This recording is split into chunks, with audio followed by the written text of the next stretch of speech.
Assalamualaikum warahmatullahi wabarakatuh. Selamat pagi dan semangat pagi selalu. Ini sudah hadir semua ya. Nah, pada kesempatan kali ini kita akan membahas tentang pertentangan atau konflik. Adapun tujuan dari mempelajari pertentangan atau konflik yaitu melalui problem based learning, peserta didik diharapkan mampu menganalisis proses pertentangan atau konflik yang terjadi di masyarakat serta mampu melaporkan hasil diskusi secara teliti, bertanggung jawab, percaya diri, dan mampu bekerja sama dengan baik saat diskusi kelompok tentang pertentangan atau konflik. Kalian pasti pernah menonton video tentang tawuran pelajar atau bahkan menyaksikan sendiri tawuran pelajar yang terjadi di Indonesia. Nah, tawuran pelajar ini merupakan salah satu dari bentuk konflik.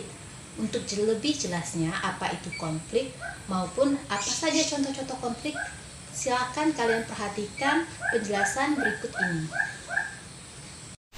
Pertentangan atau sering juga disebut dengan konflik.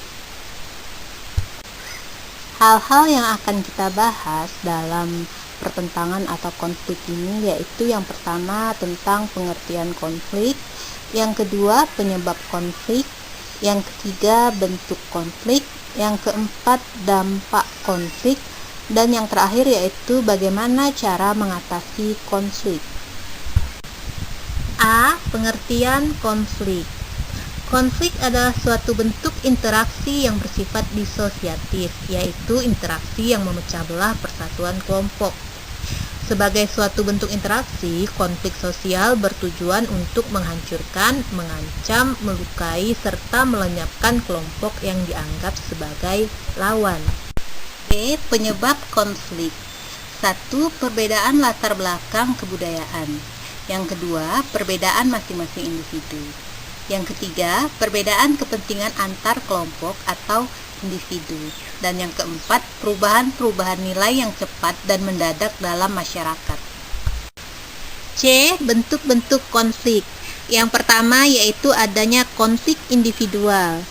Bisa diperhatikan gambar yang ditampilkan. Konflik ini terjadi dikarenakan ada dua individu yang mana sedang mengalami sebuah masalah pribadi dan saling tidak ingin menyadari kesalahan masing-masing. Dalam konflik individual, biasanya masing-masing individu akan berusaha untuk mengalahkan lawannya. 2. Konflik antar kelompok. Konflik antar kelompok yaitu konflik yang terjadi antar kelompok ataupun individu yang memiliki masalah dengan individu lainnya yang berada di kelompok atau kelas lainnya. Contohnya seperti yang pada slide ini yaitu adanya demo masyarakat terhadap kebijakan pemerintah tentang Undang-Undang Cipta Kerja. 3. Konflik rasial. Konflik rasial merupakan konflik yang terjadi di antara kelompok ras yang berbeda dikarenakan adanya kepentingan serta kebudayaan yang bertabrakan satu sama lainnya. Salah satu contohnya yaitu adanya politik apartheid di Afrika Selatan. 4. Konflik politik. Konflik politik ialah konflik sosial yang terjadi pada dua kelompok atau individu yang satu sama lainnya memiliki perbedaan serta pandangan berbeda mengenai prinsip dari masalah ketatanegaraan yang akhirnya berdampak pada perselisihan pandang. Silakan kalian perhatikan contohnya ada di slide, itu merupakan konflik yang terjadi di gedung DPR Indonesia. Yang kelima ada konflik internasional, yaitu konflik yang terjadi dengan melibatkan beberapa kelompok negara dikarenakan adanya perbedaan kepentingan di dalamnya. Banyak sekali kasus konflik internasional yang terjadi berawal dari konflik dua negara yang mana dikarenakan adanya masalah ekonomi dan politik. Lambat laun, konflik yang terjadi di antara kedua negara ini berkembang dan menjadi konflik internasional. Hal ini terjadi karena masing-masing negara mencari kawan sekutu yang memiliki visi serta tujuan yang sama mengenai masalah yang terjadi. Ini contohnya ada konflik antara Amerika Serikat dengan Iran, atau contoh lainnya adanya konflik antara Palestina dan Israel. D. Dampak konflik. Dampak konflik dapat dibedakan menjadi dampak positif dan negatif. Dampak positif dari konflik yaitu memperkuat integrasi dan solidaritas internal kelompok. Sedangkan dampak negatifnya yaitu menciptakan kondisi ketidakteraturan sosial dalam masyarakat. Cara menyelesaikan konflik. Yang pertama yaitu kemenangan suatu pihak atas pihak lain. Yang kedua, kompromi atau perundingan. Yang ketiga, melalui rekonsiliasi. Yang keempat, saling memaafkan antar pihak-pihak yang berkonflik. Dan yang terakhir yaitu adanya kesepakatan untuk tidak berkonflik. Demikian penjelasan dari saya. Silakan kalian pahami. Jika memang merasa kurang paham, silakan putar kembali video ini. Setelah itu, silakan kalian melakukan belajar secara mandiri melalui diskusi kelompok. Kelompoknya sudah dibuat pada saat itu, disamakan saja. Kemudian buat grup kecil dalam WhatsApp group.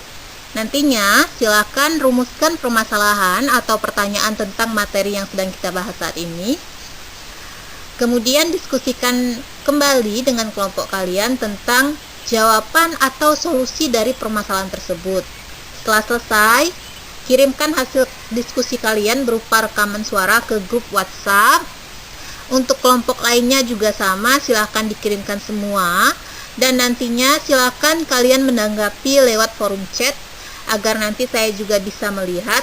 Baru kita bahas sama-sama tentang apa yang sudah kita selesaikan hari ini. Nah, setelah menonton penjelasan yang tadi, Ibu rasa kalian pasti sudah paham tentang apa itu pertentangan atau konflik. Sebelum menutup pertemuan ini, Ibu akan menyimpulkan materi tentang apa saja yang kita pelajari hari ini. Yang pertama yaitu tentang pengertian konflik. Konflik merupakan suatu pertentangan, baik itu antar individu atau antar kelompok yang bisa merusak persatuan. Lalu, apa sih penyebab terjadinya konflik? Penyebabnya salah satunya yaitu perbedaan, baik itu perbedaan kepentingan, individu, maupun perbedaan yang lainnya.